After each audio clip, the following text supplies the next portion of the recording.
ausartak izan beharra. Izan ere, orain ez daudenen arima garabu. Bakoitza dan modukoa da, eta inor ez da inor baino gehiago. Argi eta garbi esan nahi dizuegu guk ez dituguela botererik kendu nahi. Guk ere boterea nahi dugula, besterik ez.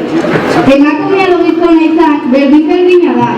Dena bia izugarrik eta denok balio dugu mundu honetan. Inorek ez dauke beste inorrek baino eskubide gehiago. Berdintasuna eta askatasuna nahi dugu. Bizirik egon nahi dugu. Gora emakumeen eguna. Zer estereotipo eta zer gizarte, beldura ez dadila izan gure bizitzaren parte. Martxoaren 8 eta igandea da, gaur inoiz baino gehiago feminista kara.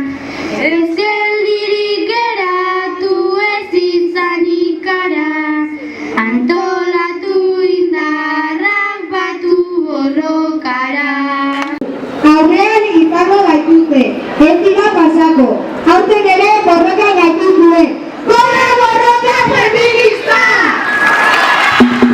Bihotzak dantzan sentitzaun herri baten erritmora, irrintzi egin eta eskuak mugitu bera eta gora.